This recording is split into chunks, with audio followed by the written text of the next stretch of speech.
Hi കൂട്ടുകാരെ, ഇന്ന് തിരൂർ ആലത്തൂരുള്ള അലീഖാന്റെ വീട്ടിലാണ്. ഒരുപാട് ഫാൻസി കോഴികൾ ഇവിടെ വിൽപ്പനൊക്കെ ഉണ്ട് കുറഞ്ഞ റേറ്റില്.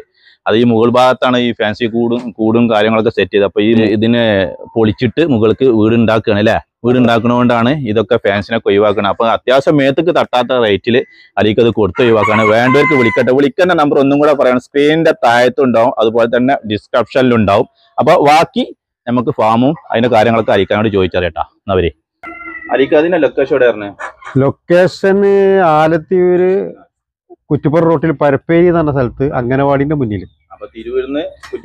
തിരൂരിന്ന് ആലത്തൂര് വരുമ്പോ ചമ്മറോട്ട റോട്ടില്, ആലത്തൂരിന്ന് കുറ്റിപ്പുറം റോട്ടില്, ആലത്തൂർ അങ്ങാടിന്ന് കുറ്റിപ്പുറം റോട്ടില്, കൊടക്കല്ലിങ്ങന്ന് വരികയാണെങ്കിലും കുറ്റിപ്പുറം റോട്ടില് ആ ഭാഗത്തു കൂടെയാണ്. ആരെങ്കിലും വിളിച്ചു കഴിഞ്ഞാൽ ഇത് ട്രാൻസ്പോർട്ടേഷൻ ചെയ്ത് കൊടുക്കാൻ പറഞ്ഞാൽ ട്രാൻസ്പോർട്ടേഷൻ ഇല്ല.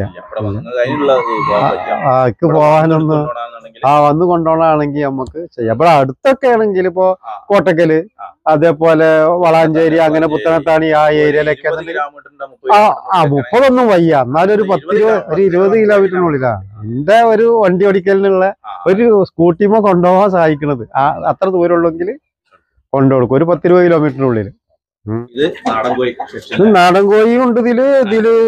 ഇതുണ്ട്, 2 ജപ്പാൻ പാൻറ്റത്തിന്റെ ജോഡിയുണ്ട്. ഒക്കെ കൊടുക്കാനുള്ള നാടൻ കോഴികൾ മാത്രം അവിടെ നിർത്തും. പുള്ളിയെല്ലാം കൂടി മിക്സ് ആയിട്ടുള്ളതാണ്. മുട്ടക്ക് വേണ്ടി നിർത്തുന്നതാണ്.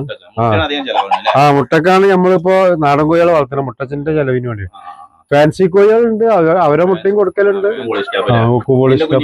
ഇതിന്റെ കുഞ്ഞുങ്ങളൊക്കെ വിറ്റുപോയതാ. ഇനിയിപ്പോ കുഞ്ഞുങ്ങളൊന്നുമില്ല. പേരന്റ്സിനൊക്കെ കുറഞ്ഞ റേറ്റിന് കൊടുക്കും. നമുക്ക് ഇവിടെ ചെറിയ പരിപാടി ഉണ്ടായ കാരണേ അടയിരിക്കണം. അല്ലല്ല, അടയിരിക്കണമൊന്നുമല്ല. നമ്മളിപ്പോ മുട എടുക്കാത്ത കാരണേ ഇന്നിപ്പോ എടുക്കാൻ തുറന്നിട്ടുള്ളല്ലോ. അപ്പൊ കൂട് തുറക്കാൻ വൈകണ കാരണം എടുക്കാം. ആ ജപ്പാനീസ് പാൻറ്റത്തിന്റെ 2 ജോഡി കൊടുക്കാനുള്ളതുണ്ട്. 2 എഗ്ഗിങ്ങുള്ളതാണ്. അതൊരു പേരാണ്. 2 പേര് തന്നെ കേട്ടോ, അല്ലാതെ അതിന്റെ കുട്ടികളൊന്നുമല്ല. ഒക്കെ എഗ്ഗിങ്ങ. 2 നാടൻ കോഴികൾ കൊടുക്കണില്ല. അത് മുട്ടക്ക് വേണ്ടി വളർത്തുക. പുള്ളിച്ചിട്ട് പുള്ളിന്റെ മുട്ട അങ്ങനെ ഒന്നുമില്ല. കൊടുക്കും. വിരിപ്പിക്കാന്ന് പറഞ്ഞാൽ ഇപ്പൊ ഇന്നലത്തെ മുടയാണത്.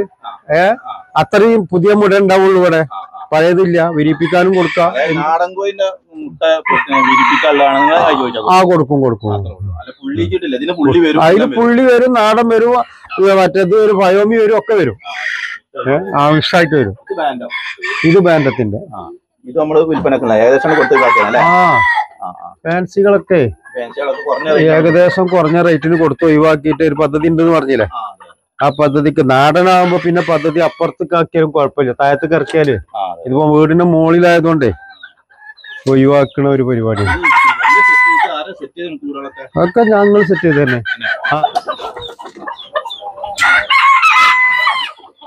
അത് തുറിഞ്ചൻ. Fancy breed. അതിന്റെ കുഞ്ഞുങ്ങൾ ഉണ്ടായിരുന്നു, കൊടുത്തുപോയി. ഇപ്പൊ ഇവിടെ തുറിഞ്ചന്റെ മുടന്നെ പോണുണ്ട്. അത് കാരണം വെക്കാൻ പറ്റണില്ല. തുറിഞ്ചന്റെ മുടക്ക് ആയിട്ട് ആള് വരുന്നുണ്ട്. പല ചാവക്കാട് ഭാഗത്തു നിന്നൊക്കെ ആള് വന്നിരുന്നു. കണ്ടാൽ നാടൻ കോഴിയാന്ന് തോന്നുന്നു. എന്നാ നാടൻ കോഴിയല്ല. സിൽക്ക്, അമേരിക്കൻ സിൽക്കിന്റെ കുട്ടികളില്ല, സാധാ സിൽക്കിന്റെ കുട്ടികളുണ്ട് ഉക്കാള്. അതല്ല, കുട്ടികളെ വാങ്ങിട്ടല്ല, അതൊക്കെ കുട്ടികൾ പോയതാണ്. ഇപ്പൊ എഗ്ഗ് ചെയ്തുകൊണ്ടിരിക്കുക വീണ്ടും. ജപ്പാനീസ് വാൻഡോട്ടിന്റെ ഗോൾഡ്. ഇല്ല, പൂവനില്ല അതില്. പടം മാത്രമേ ഉള്ളൂ. 3 പടയാണ്. 3 മുടടനാണ്. പെടല്ല, ചേവലില്ലാതെ തന്നെ മുടടനാണ്. പക്ഷെ അതുകൊണ്ട് നമുക്ക് മുടക്കേ കൊടുക്കാൻ പറ്റുള്ളൂ. മുട വിരിപ്പിക്കാൻ പറ്റില്ല, ചേവലില്ലാത്ത കാരണം. മുടടുന്നുണ്ട്. പൊരിച്ചു കൊടുക്കാൻ പറ്റുള്ളൂ. മറ്റേത് മോശല്ലേ, അത് ബ്രഹ്മ. ക്വാളിറ്റി ഉള്ള ബ്രഹ്മ. മുട്ടൊക്കെ വിൽപ്പന നടത്തുന്നുണ്ട്. ഇവിടെ ഉണ്ട് മുട്ടപ്പം ഉണ്ടായിരുന്നു. മുട്ട 80 റുപ്യക്കാണ് കൊടുക്കണത് നമ്മള്. ചെറിയൊരു അഡ്ജസ്റ്റ്, അത്രയല്ലേ ഇപ്പൊ ബ്രഹ്മന്റെ മുടക്ക് ഉണ്ടാവുള്ളൂ. എല്ലാവർക്കും അറിയണല്ലേ. കൊളംബിയൻ ബ്രഹ്മ. ഇത് കൊളംബിയൻ ബ്രഹ്മന്റെ തന്നെയാണ്. മുള ഇട്ട് എടുക്കുണ്ടാവും. എല്ലാരും പറഞ്ഞിട്ടുണ്ട്. പക്ഷെ ബ്രഹ്മ മുട്ട ഇട്ട് കഴിഞ്ഞാൽ മുട്ട നമുക്ക് എടുക്കുക ചെയ്യും, വിരിപ്പൊക്കെ ചെയ്യും. അതെ. ഇതേതാ ബ്രീഡ്? പാൻറ്റത്ത് പെട്ടതാണ്. കുറച്ച് വലിപ്പമുള്ള കുറച്ച് വലുപ്പമുള്ള പാൻറ്റാ. മുട്ട കണ്ടാലുണ്ടോ? അതിന്റെ മുട്ട ഉണ്ടാവലുണ്ട്. മുട്ടയാണ് അധികം കൊടുക്കണത്. എല്ലാ കുട്ടികളെയും കൊടുക്കലുണ്ട്. കുട്ടികളിപ്പോ കഴിഞ്ഞാൽ അതിന്റെ കുട്ടികൾ കഴിഞ്ഞതാ. ഇനി അതിന്റെ കുട്ടികൾ ഒന്നേറ്റുള്ളൂ അവിടെ. മറ്റേ താഴത്തെ കൂട്ടിലേ ഒന്നേറ്റുള്ളൂ, മറ്റൊക്കെ കഴിഞ്ഞതാ. കുഞ്ഞുങ്ങളൊക്കെ ഉണ്ടാകും കഴിഞ്ഞാണല്ലേ? അതിന്റെ കുഞ്ഞുങ്ങളൊക്കെ കഴിഞ്ഞ.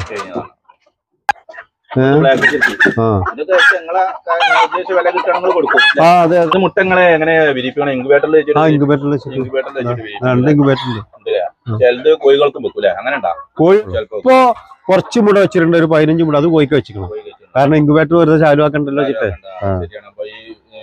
ചൂടുവെള്ളിക്കാൻ പിന്നെ സെപ്പറേറ്റ് മിനിയേച്ചർ. ഇപ്പൊ എഗ്ഗിങ് തുടങ്ങിയിട്ടുള്ളൂ. ക്വാളിറ്റി ഉള്ള സാധനങ്ങളല്ലേ, അപ്പൊ അതിനനുസരിച്ചിട്ടുള്ള ഒരു വില കിട്ടിയാൽ കൊടുക്കും. അതുമായിട്ട് 2 മുട 3 മുട ഉണ്ടാവും. ചേവലില്ലാത്ത കാരണമാണ് നമുക്ക് അതിന് കൊടുക്കാന്നുള്ള താല്പര്യം. ഇങ്ങോട്ട് എടുക്കും ചെയ്യും.